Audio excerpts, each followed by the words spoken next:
Bible कहती है परमेश्वर ने आदम को बनाया था, तो जितनी चीजें आप देख रहे हैं, ये लाइट से लेके, ये पेड़ से लेके, जमीन से लेके, सब चीजें परमेश्वर के शब्दों से बनी हैं। बाइबल कहती है परमेश्वर ने कहा उजाला हो जाए तो उजाला हो गया। बाइबल कहती है परमेश्वर ने आकाश के पक्षियों को, समुद्र के जीवों को, पेड़ पौधों को, सबको अपने वचन से बनाया, लेकिन मनुष्य को उसने अपने वचन से नहीं बनाया। बाइबल कहती है परमेश्वर ने मनुष्य को जमीन की मिट्टी को गूंथ कर, अपने जीवन के सांस को फूंक कर परमेश्वर ने उसे अपनी समानता में बनाया।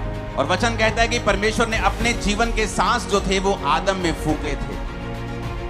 और नए नियम में जब हम परमेश्वर के वचन को पढ़ते हैं तो बाइबल कहती है कि वही सांस जो आदम के अंदर फूंका गया था, वही सांस परमेश्वर के वचन के ऊपर है। सेम सांस, वो सांस जो आदम के अंदर फूंका गया और एक मिट्टी का पुतला जीवित हो गया था।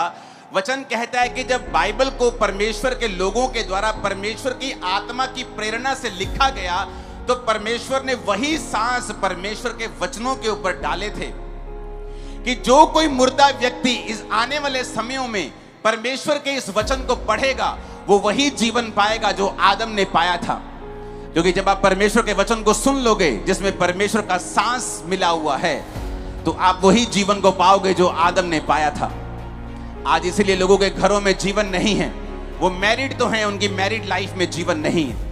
बिजनेस तो करते हैं, उनके बिजनेस में जीवन नहीं है। जी तो रहे हैं लेकिन उनकी लाइफ में कोई लाइफ नहीं। कहते जी मरिया वांगू जी रहे हैं आप। इसलिए परमेश्वर ने कहा जो कोई मेरा वचन सुनेगा वो जिएगा।